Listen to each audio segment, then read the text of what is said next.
আসসালামু আলাইকুম রহমতুল্লাহ।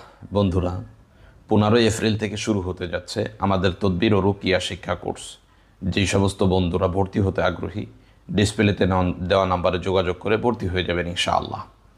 আজকে একটি গুরুত্বপূর্ণ বিষয় নিয়ে আপনাদের সাথে আলোচনা করতে যাচ্ছি, যেই বিষয়টি সকলের জন্যই ফায়দাজনক হবে বলে আমি আল্লাহ তাআলার কাছে আশাবাদী। বিষয়টি হলো, যেই সমস্ত লোকেরা বেশি পরিমাণে বারবার জাদুতে আক্রান্ত হয় এবং একজনের কাছ থেকে চিকিৎসা নিলে কিছু সময় সুস্থ থাকে, কিছুদিন সুস্থ থাকে, এরপরে পুনরায় আবার জাদুতে আক্রান্ত হয়। এবার এই রোগীরা মনে করতে থাকে তার শত্রু এমন যে কিছুদিন পরপরই সে তাদেরকে নতুন নতুন করে জাদু করতে থাকে এবং সে সব সময় তাদেরকে মনিটরিং করে, তাদের তথ্য নেয়।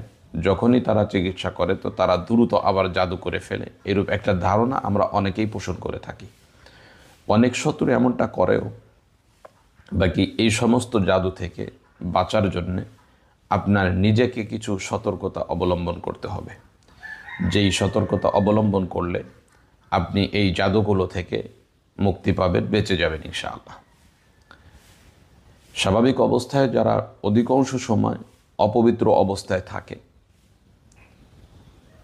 এই সমস্ত লোকদের উপর জাদুর প্রভাবটা বেশি পড়ে। সুতরাং যেই সমস্ত লোকেরা বারবার জাদুতে আক্রান্ত হচ্ছে, এদের জন্য করণীয় হলো সবসময় পবিত্র অবস্থায় এবং পরিষ্কার পরিচ্ছন্ন কাপড় পরিধান করে থাকা জরুরি। তাহলে 1 নম্বর আপনার কি করতে হবে? নিজের শরীর এবং নিজের পোশাক এটাকে পবিত্র রাখতে হবে। 2 নম্বর কাজ হলো, যেই বিছানায় আপনি ঘুমাবেন এই বিছানাটাও পবিত্র হতে হবে। 3 নম্বর কাজ হলো, বেশিরভাগ সময়ই আপনি চেষ্টা করবেন অজুর সাথে থাকার জন্যে। 4 নম্বর কাজ হলো, যখনই গোসল ফরজ হবে সাথে সাথে গোসল করে নিতে হবে, দেরি করা যাবে না।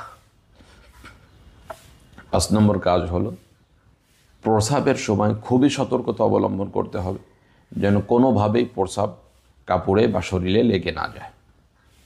6 নম্বর কাজ হলো, বাথরুমে প্রবেশের সময় যে দোয়া রয়েছে, আল্লাহুম্মা ইন্নী আউযু বিকা মিনাল খুবসি ওয়াল খাবাইস, এই দোয়াটি পাঠ করে বাথরুমে প্রবেশ করবে।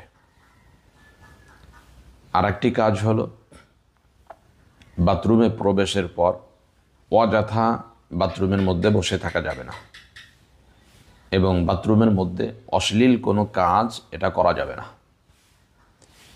এই কয়েকটা পন্থা যদি আপনি অবলম্বন করে আল্লাহ তাআলার কাছে দোয়া করতে থাকেন, তাহলে জাদুকর যত বড়ই হোক, যত বারবারই জাদু করতে থাকুক, একসময় দেখা যাবে যে এই জাদুগুলো আপনার শরীরের উপর আর কোনো প্রভাব বিস্তার ঘটাইতে পারবে না ইনশাআল্লাহ।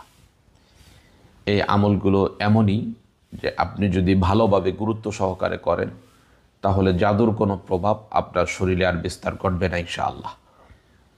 আজকে পর্যন্তই। আরও কিছু শাখাগত বিষয় নিয়ে আমরা সামনে ভিডিওতে আলোচনা করব ইনশাআল্লাহ। আসসালামু আলাইকুম ওয়া রাহমাতুল্লাহ।